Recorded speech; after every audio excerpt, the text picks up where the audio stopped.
This video was published by mbkpinternational.com. In this video, we're going to talk about replacing the display screen on the Guillotine XPC19 PRO paper cutter. First thing you want to do before you replace anything on these cutters is unplug it from power. Even if it's turned off, there's still power going through it, so just unplug it from power to be safe. Okay, basically all we're going to do is take this top off, so you're going to need a Phillips screwdriver, and to take this screen off, you're going to need a 7mm ratchet, socket and ratchet. You can probably get this off with a pair of pliers or a pair of needle nose, but if you have a 7mm, that would work best. First thing we're going to have to do is we're going to have to slide this back. So I've already did some of this to make this quicker, but there's 4 Phillips screws, 1 on each corner. And so basically you take those off and just slide this back about 2 inches, just so it clears the lip on this crown, so you can remove the crown.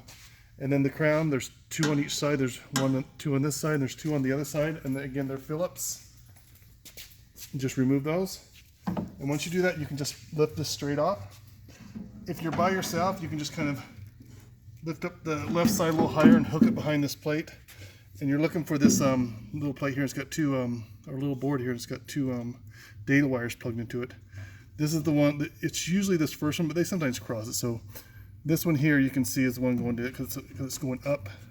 So it's going to unplug that one there. It goes up to here.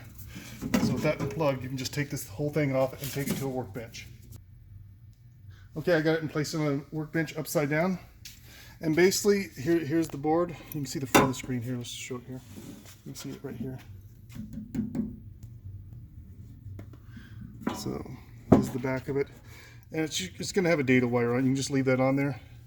And you got 4 posts here, 4 7mm screws. One's under there, it's hard to see, but it's under there, and there's the other one. You just got to take those off. I'll go ahead and do that now. Okay, I got 3 of the 4 out. I got this one, and this one. There's 1 left.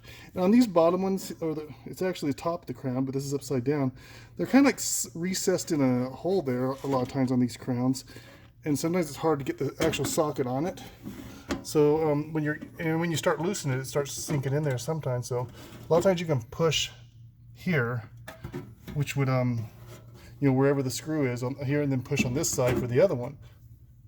Push on this side for the other one, and it will push this forward and give you a little more room to actually get the nut. Okay, I got all 4 off, and this just comes straight out like so. And this will be the one you're replacing off. So you'd get another one of these sent to you if you're replacing it, and we'll put a data wire on it. So basically all you're going to do is put it back in. Just make sure the top goes to the top of the crown, which would be upside down, doing it this way. And just feed this through the hole, and then line those. Pretty simple. It's just got to line the screw holes up.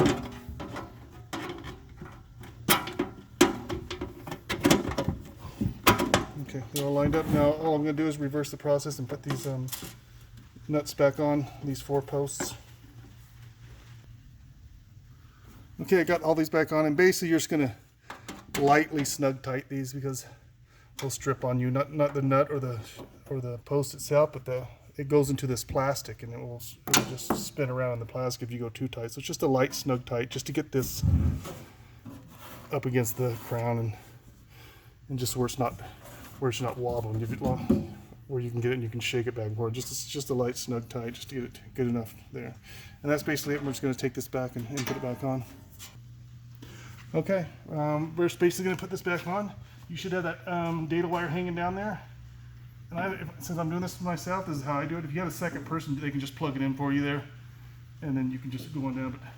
But I like to let the left side or the right side go down a little more and latch this crown right behind this plate. Then I can fish for this data wire here.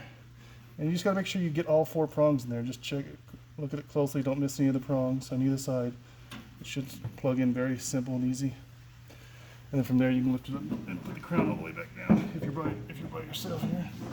And the only thing you need to watch for is on here. On both sides, you don't want to get it like that. You want to get it on the outside of that plate there on both sides. And once you do that, all you got to do is put your screws back in here and on the other side. And you just slide this back in place and put your 4 corner screws back in. And again, these are all snug. These are definitely just snug tight. These are snug tight as well. So most of these type of screws are snug tight because they strip easy inside that metal there. So snug tight on everything on this. And that's basically it. Once you get it in, you can do a test on it, but that's basically it. This video is published by mbkpinternational.com.